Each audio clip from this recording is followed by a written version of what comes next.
Alors, il est marqué, c'est un psaume qu'on connaît avant ma naissance, ma mère devait me le lire quand j'étais dans son ventre.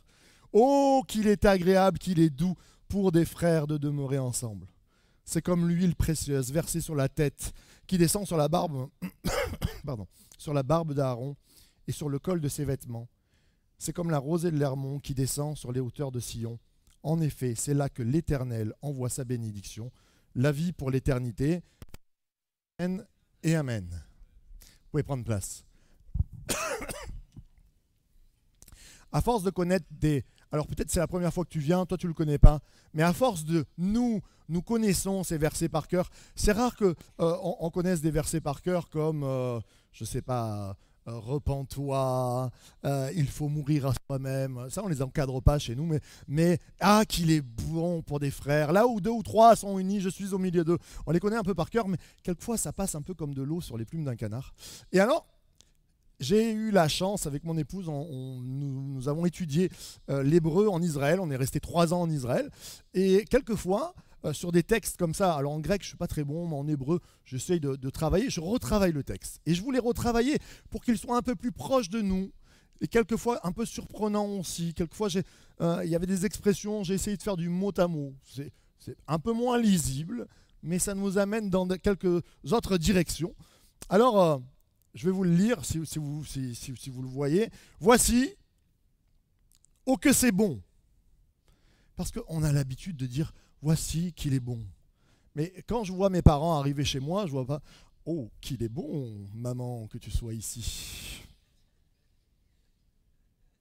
Ah, oui, nous, ça nous rappelle les chants. Oh qu'il est bon, les frères. Mais voilà, on a l'habitude. Voici, oh que c'est bon. Oh, quel plaisir! Il y a du plaisir que de vivre ensemble en étant un. Pourquoi vivre ensemble? Alors des fois on a demeuré, c'est vraiment, en fait c'est le terme habiter.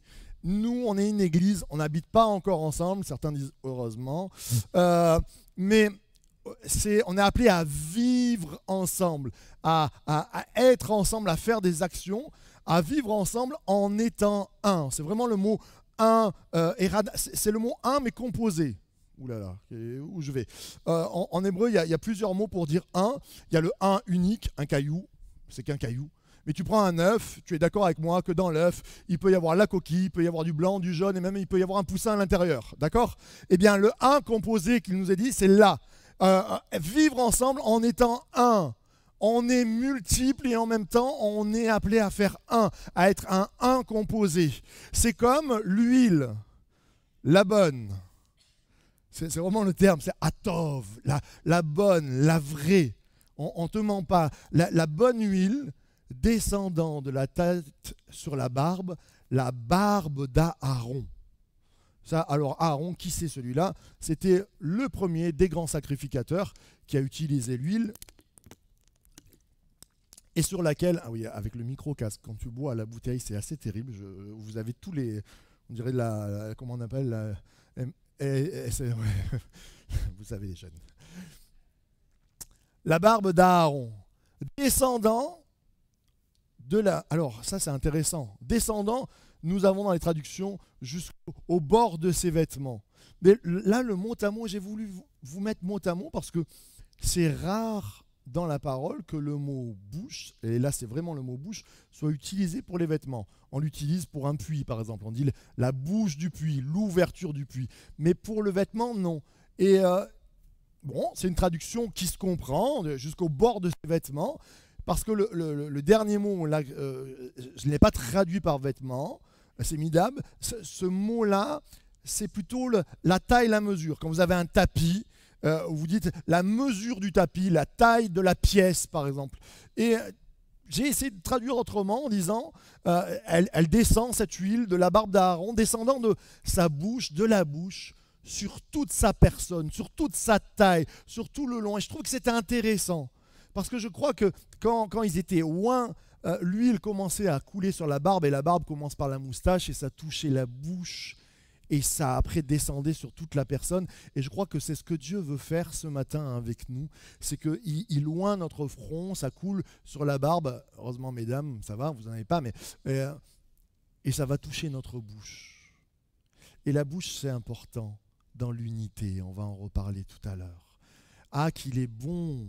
Ah, que c'est plaisant, que c'est bon.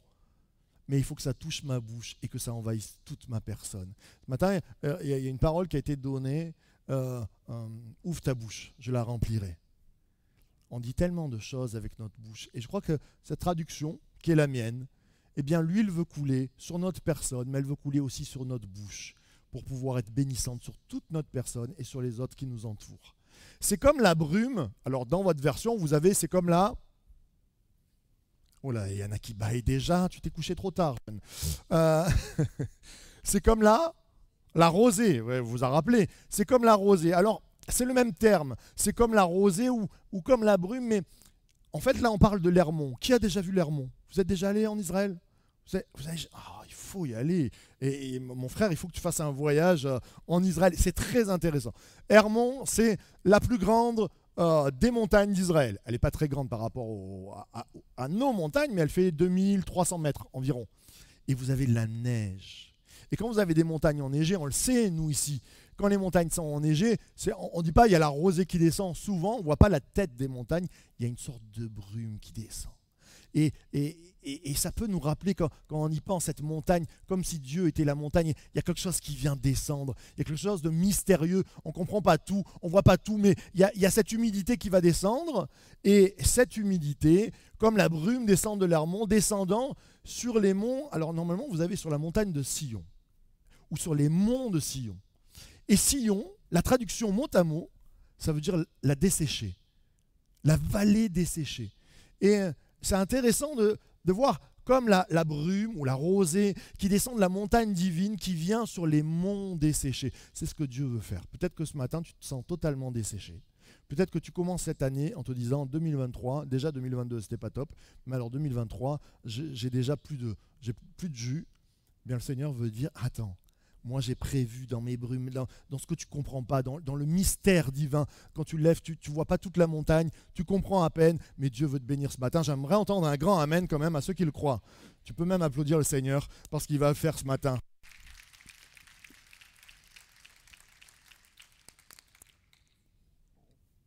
Comme sur les monts desséchés. C'est ici, c'est là. C'est ici, c'est là que l'Éternel ordonne. C'est vraiment le verbe ordonner. Le grand Dieu, le Tout-Puissant, ordonne la bénédiction, la vie pour l'éternité. Amen, amen et amen. Alors, ce matin, au travers de ce texte, qui parle d'unité, qui parle de bénédiction, pas uni, pas béni, uni, béni. Il faudrait qu'on puisse se le graver dans notre cœur, cela. Parce que dans toute l'année, dans la vie d'une église, et je crois que la vie d'une église, elle passe toujours par des frictions. Elle passe toujours par des petites problématiques ou des plus grosses. Nous, ça fait environ 6 ans qu'on est sur Fréjus. On est passé par certaines problématiques de désunion. Et j'aimerais parler avec vous, l'église, l'endroit du un. L'église qui doit être l'endroit de ce un composé. Et parce que s'il n'y a pas ce un composé, il n'y a pas l'église qui a la bénédiction. Mais c'est très important, mes frères et sœurs. Quelquefois, on désire la guérison. Quelquefois, on désire la vie en abondance. Quelquefois, on désire d'être heureux. On se dit, mais Dieu, où es-tu? Mais avant, on n'a pas cherché l'unité. On a mis la charrue avant les bœufs. On dit, je veux la bénédiction, mais je ne veux pas l'unité. Je veux le miracle, je ne veux pas le Dieu du miracle. Et je crois que Dieu veut nous ramener à lui et dire, il y a un sens. L'église doit être l'endroit du 1. Alors, le 1, c'est un miracle. Vous savez, si Jésus, en Jean 17, je vous appelle à le relire, dans l'évangile de Jean, si vous n'avez pas de Bible, je suis sûr qu'on vous les offrira. Vous avez des Bibles à offrir, on est d'accord. Tu n'as pas de Bible, tu vas à la sortie, tu vas voir le pasteur ou d'autres personnes à l'accueil. Tu dis, je veux une Bible, je veux le lire. Ça va guider ta vie. Il n'y a rien de mieux pour t'aider dans la vie. Et dans l'évangile de Jean, c'est quoi l'évangile de Jean? La biographie de Jean, on va dire, autour de Jésus. Il va parler de Jésus, c'est une biographie qui parle de Jésus. Et Jean va exprimer, va rappeler une prière que Jésus a faite avant de partir. Et avant de partir, Jésus va prier pour nous. Et dans sa prière, il va dire, je te prie, Seigneur, qu'il soit comme moi et mon Père un, qu'ils soient un. Vous savez, Jésus ne fait pas des prières en l'air. Hein. Il ne se dit pas, bon, on va prier pour quoi avant de partir? Le pain quotidien, c'est déjà fait. Qu'est-ce qu'on va pouvoir un? Oh, c'est pas mal ça. Ça, c'est un bon concept. On va prier pour qu'il soit un. Non, il prie parce que c'est un miracle que nous devons vivre. Nous n'y arriverons pas sans l'action divine de Dieu, sans le miracle de Dieu. Faire cohabiter des hommes, des femmes. Déjà le challenge. Des hommes, des femmes. Des hommes, des femmes d'âges différents. Hyper gros challenge.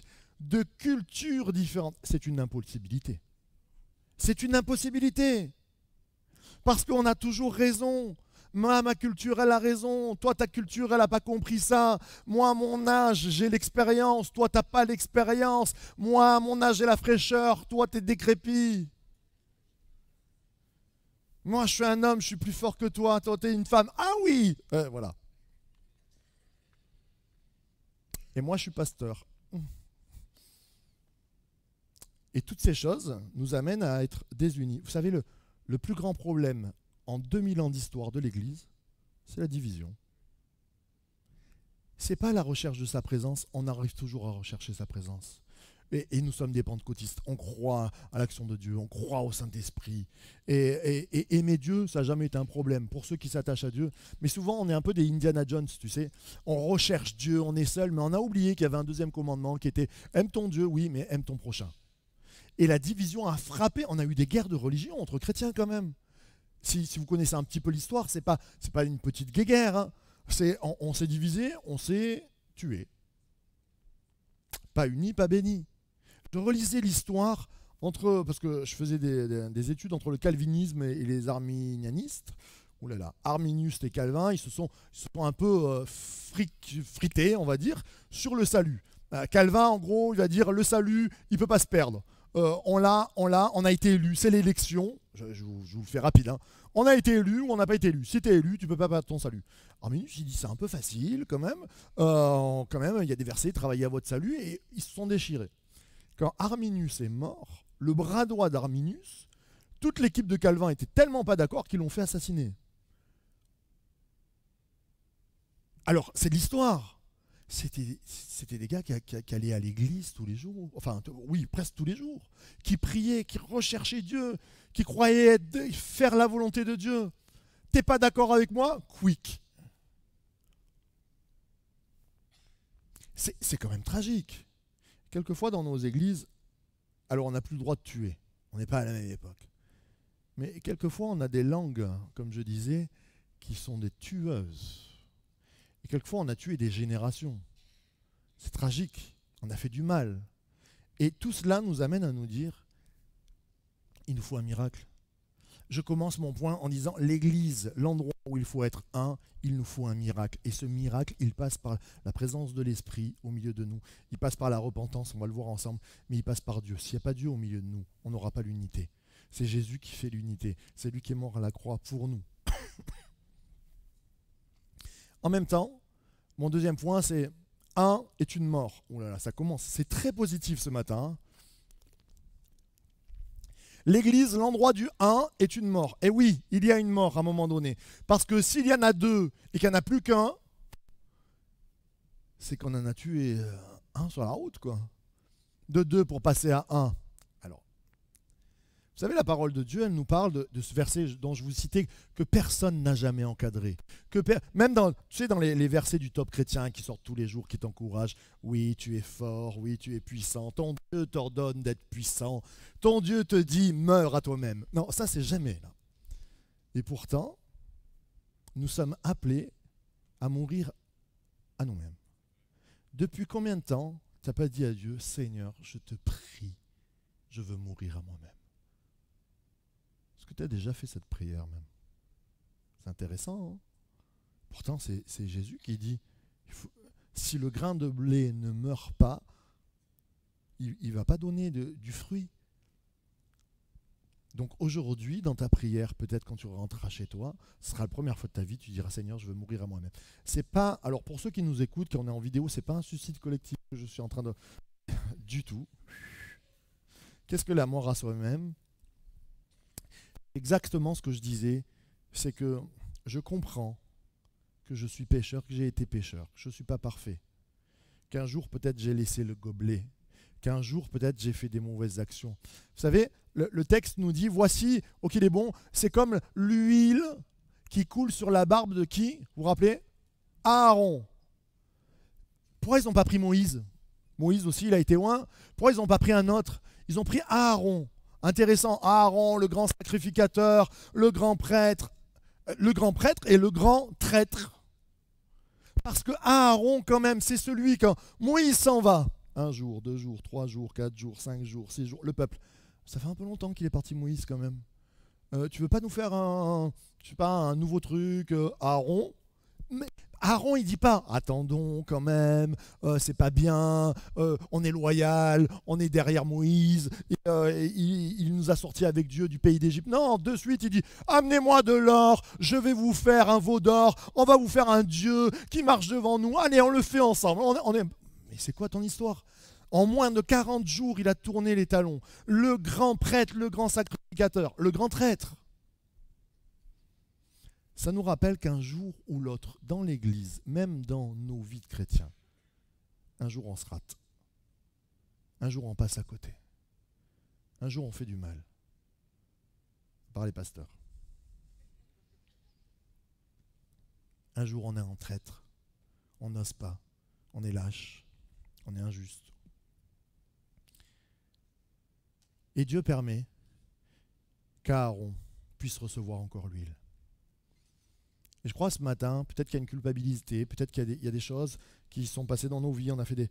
Mais le Seigneur veut te dire, je ne veux pas te laisser dans cette culpabilité, ou dans cette position du traître, ou dans cette position de l'injuste, ou dans cette position du méchant. Je veux te sortir de là, je veux te faire vivre la bénédiction, mais il faut que tu passes par l'unité. Il faut que tu dises, Seigneur, il faut que je change de vie. Changer de vie, changer d'avis, c'est la repentance. Le mot repentance, ça ne veut pas dire forcément je pleure, non, ça veut dire je change d'avis. Je rate là, je ne suis pas dans l'unité, je suis en train de juger, je suis en train de parler mal sur mon frère, je suis en train de critiquer. Quand j'étais plus jeune, des fois, je parlais mal sur les pasteurs, mais maintenant que je suis pasteur, je dis aïe, aïe, aïe, je ne savais pas ce que c'était. On ne nous avait pas dit, hein, Laurent. Une fois que tu deviens pasteur, après tu te dis, Ouch. Et pourtant, bien sûr qu'on est critiquable quelquefois. C'est pas pour autant que Dieu ne nous demande pas de mourir à nous-mêmes. Et de dire là, on va faire table rase. Vous savez, table rase, ça vient de... C'était les Romains qui faisaient ça, ça vient de tabula rasa. C'est-à-dire, on avait des grandes tables de pierre où on écrivait. Et puis à un moment donné, quand c'était écrit, qu'est-ce qu'on faisait? Si on voulait réécrire dessus, on prenait une sorte de ponceuse, on ponçait la pierre et on la faisait rase, table rase. On enlevait les écriteaux dessus. On va enlever ce matin pour avoir la bénédiction, peut-être les écriteaux qu'on a entre nous, peut-être qu'on a contre le frère, contre la sœur, peut-être des choses qui sont encore là, qui viennent nous ronger. Ça ne va pas amener la bénédiction, toutes ces choses-là. Je ne connais pas l'Église, vous avez l'air merveilleux, mais peut-être que c'est aussi vous prévenir que dans l'avenir, peut-être qu'il y a des choses qui vont peut-être venir grignoter l'unité. On fait table rase ce matin. Le 1 est un mort, c'est-à-dire je fais taire mon ego. On est dans une société individualiste où l'ego est oui, c'est toi. Non, mais le Seigneur il dit c'est l'autre. Jésus est venu en tant que serviteur des autres. Tu sais, je ne sais pas si vous avez vu tout à l'heure le texte, il nous est dit, je vous le remets, c'est le cantique des montées de David. C'est le premier mot à côté des titres. Pourquoi on l'appelle le cantique des montées? Parce que quand on montait à Jérusalem, quand on allait au temple, qu'est-ce qu'on faisait? On montait et on disait ces choses-là. Pourquoi? Pour préparer son cœur. Mon frère, ma soeur, est-ce que tu as préparé ton cœur quand tu es venu à l'église? Est-ce que tu es mort à toi-même? Est-ce que ton ressentiment, tu l'as laissé de côté? Est-ce que même tu t'es dit, je vais devenir serviteur? Tu te rends compte, Jésus qui vient laver les pieds? Est-ce que tu es là ce matin pour donner une bénédiction? On est dans une société individualiste où on dit « Moi, je viens chercher une parole de la part du Seigneur, je viens chercher une prophétie, je viens chercher un miracle. Jamais je viens donner. Je suis serviteur avant tout. Pas moi le pasteur, toi, moi, on est un. Et notre démarche doit être « Tu viens à l'église, qu'est-ce que je peux amener? Je peux amener au moins un encouragement en tapant sur l'épaule du pasteur, par exemple, en disant oh, tu te rappelles comme elle était. Moi, je me rappelle l'église quand je suis passé il y a 8 ans. Je dis waouh, le local est génial, mais on est en 1970, quoi. Les couleurs, c'était. Hey, t'as bien bossé, regarde, en 5-6 ans que t'es là, ça avance, il y a du monde, on avance, un encouragement. Et peut-être autre chose, peut-être une frère, une sœur qui va pas bien, tu sens qu'elle va pas bien, ben, assieds-toi à côté, dis-lui, ben, écoute, je sais pas ce qui se passe, mais t'as pas l'air bien, on peut prier ensemble, on peut s'encourager, on peut servir autrement, on peut chanter, on peut faire plein de choses. Est-ce que tu viens pour toujours recevoir ou est-ce que tu viens en mourant à toi-même et donner? J'aimerais entendre un grand amen à ceux qui sont d'accord. L'église, l'endroit du 1. 1 et l'église. Oui, alors l'église vient du mot synagogue en hébreu. Synagogue, ça veut dire assemblée. Ceux qui se rassemblent.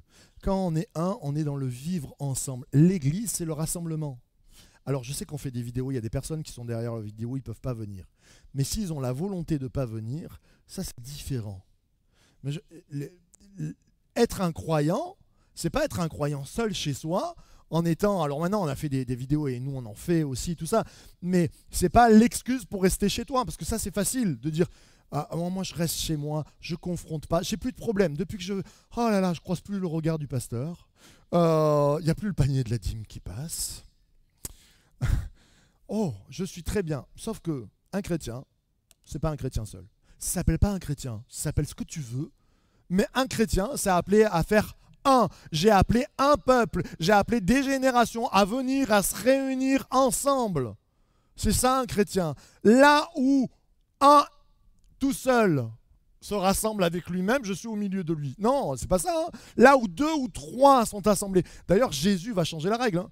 Au début, c'était 10 pour être synagogue. Lui, à partir de 3, on peut être ensemble. Là où 2 ou 3 se réunissent, on change la règle. Là, mais s'unissent. D'ailleurs, c'est le mot. Là où ils s'unissent, je les bénis, je suis au milieu d'eux. Amen. Je passe vite, je pense que sinon je vais être trop long. L'église, l'endroit du 1. J'ai perdu ma... Hop là. L'église, l'endroit de la bénédiction. On a compris qu'il fallait qu'on change. On a compris qu'il fallait qu'on se repente, qu'on se dise, je ne viens pas pour rien dans cette église, il faut que je change ma façon de voir, il faut que je bénisse. L'église, c'est l'endroit de la bénédiction parce que c'est la bénédiction de la famille. La bénédiction de la famille, mais c'est juste magnifique. Est-ce qu'on se rappelle, nous avons reçu l'adoption qui nous fait crier « Abba, Père ». Alors on a tous cette traduction, là aussi, on pourrait dire, désolé si je vous choque, Abba, Papa. Papa, c'est-à-dire l'adoption qui nous fait crier Papa. Pourquoi je vous dis ça? Parce que si vous allez en Israël, que vous écoutez les petits garçons et les petites filles, quand ils appellent leur maman, ils disent Ima, Ima. Quand ils appellent leur papa, ils disent Abba, Abba. Quand je vois mon père, je lui dis pas bonjour père, qu'il est bon de te voir. Je dis papa, c'est bon de se voir. Et notre Papa Céleste nous a donné l'esprit d'adoption pour nous donner la chose la plus magnifique. Là où on se divisait, là où on était contraire, là où on était en train de se chamailler, il a changé notre cœur parce que c'est son action. Et il nous dit maintenant je suis votre Père, vous êtes mes enfants, tu es frère, tu es sœur. Donc autour de toi là, tu as des gens qui sont différents, mais qui ont le même ADN spirituel. Et ça, c'est d'une importance capitale, mes frères et sœurs. Tant que nous ferons des partis pris en pensant plutôt à nos familles, comme je disais sur le verre de Christophe. Ah, si c'était le verre de Christophe, je l'aurais gardé presque. Mais c'est le verre de... Ah, non. Le petit Pierre, c'est mon frère, et il aura pris, hein, Pierre. Hein, il ne revient plus ici. Il va me fuir. Il est autant mon frère que mon enfant. Je prie pour lui. Je crois que c'est important de dire, souvent dans les églises, moi j'ai souvent entendu ça. Oh, ce petit, il est mal poli, hein, il dit pas bonjour. Hein. Pas ici. Ici, vous êtes parfaits, vous êtes des bons. Oh, cet adolescent, tout. Depuis quand t'as pas dit bonjour à un enfant? Moi, je crois que c'est à nous d'éduquer nos enfants. Je dis à mon église, quand vous croisez un enfant, vous lui dites bonjour. Tu t'intéresses, oula, ça coupe. C'est déjà le temps, tu me coupes, c'est ça. Tu t'intéresses à lui. S'il a un plat, tu dis pourquoi tu as un bobo, est-ce que ça se passe bien à l'école? Des fois on dit oui, les enfants c'est l'église d'aujourd'hui, les jeunes c'est l'église d'aujourd'hui. Il a laissé le bocal là. C'est insupportable, ces jeunes, on ne les supporte plus, il y en a de partout. Ils se multiplient en plus. L'église d'aujourd'hui, ben oui, elle est vivante, oui, elle fait du bruit, oui, elle n'a pas la même coupe que moi, heureusement. Et tant mieux. Mais il y a une génération qui se lève, et c'est les anciens aussi. Et les jeunes, en même temps, ils doivent bénir les anciens. Ils doivent les accompagner, comment ça va, donner un petit coup de fil, aller les chercher peut-être s'ils sont fatigués. Des fois, il y a des frères et sœurs, ils parlent à personne, ils parlent à la télé toute leur journée. Quand ils arrivent ici, c'est bon d'avoir juste un bonjour, comment tu vas, ça va, tu t'ennuies pas dans ta vie, de voir nos anciens. Et c'est important. Il y en a qui espèrent que le téléphone sonne. Nous, des fois, en tant que pasteur, on ne supporte plus le téléphone. On dit « Oh, Seigneur Jésus !» On devient téléphone phobique. Mais il y a des gens qui espèrent avoir un appel. Et si tu l'appelais cette semaine, prendre soin, la bénédiction de la famille. Moi, il n'y a rien de plus beau. Et je le prêche assez souvent dans mon église en disant c'est plus que le sang. Tu sais, les jeunes, ils disent « Oh, c'est le sang ». Aujourd'hui, c'est l'expression « Oh, tu es le sang, toi ». C'est-à-dire tu es important. Eh bien moi, l'église, c'est le sang. Tu es le sang. Oui, on est ensemble. C'est le sang de Christ qui coule dans nos veines. Waouh! Quelque chose qui est bon, qui donne du plaisir. Oh, que c'est bon! Ça donne du plaisir. La bénédiction de la famille, la bénédiction du Tout-Puissant. Parce que quand on est unis, le Tout-Puissant est au milieu de nous. Et ça, c'est juste extraordinaire. C'est pas un Dieu, le petit Jésus dans la crèche. C'est pas le Père Fouettard qui nous a abandonnés. C'est le Dieu Tout-Puissant qui s'est fait Père, qui nous a adoptés. En grec, Tout-Puissant, ça se dit, et j'ai prêché la semaine dernière sur ça, vous pouvez retrouver ça sur notre site de l'église, église-fréjus, source-de-vie.fr. On a les Jesus Coffee, on a les prédications aussi. Et j'ai prêché sur le Tout-Puissant. En grec, ça se dit Pantocrator. Ouais, ça on voit, hein. Plus que Terminator, Predator. Pantocrator. Tout-Puissant. Mais c'est parce qu'il est tout-puissant que je crois que ça peut changer dans mon cœur, mon frère, ma sœur. Je crois que c'est parce qu'il est tout-puissant, parce qu'il est le Pantocrator, que moi, ma façon de voir, mon italianisme, je suis d'origine italienne, et puis du Sud, tu sais. Nous, dans nos gènes, les paroles de Jésus, pour l'unité, ça ne marche pas. Quand quelqu'un vient te donner une claque sur la joue droite, tu vas tendre l'autre. Mais nous, non. En tant qu'Italien, tu sais très bien qu'avant qu'il te touche, tu lui en as mis deux. Des fois, j'entends les gens, ils disent « Ah, mais tu sais, moi, ma culture, c'est trop fort. J'ai grandi comme ça. » Mais on a tous des cultures. Mais plus fort que ma culture, il y a le Pantocrator, il est tout puissant. J'aimerais qu'on puisse applaudir le grand Dieu qui peut changer tes gènes, qui peut changer tes habitudes. Amen. Nous avons été heureux de vous proposer ce message. Déjà, s'il vous a plu, n'hésitez pas à le liker, voire à laisser un commentaire. Ça permettra à la vidéo de rayonner davantage auprès des autres utilisateurs. Aussi, abonnez-vous à notre chaîne. Ça vous permettra de bénéficier en continu du reste de nos programmes. Que Dieu vous bénisse.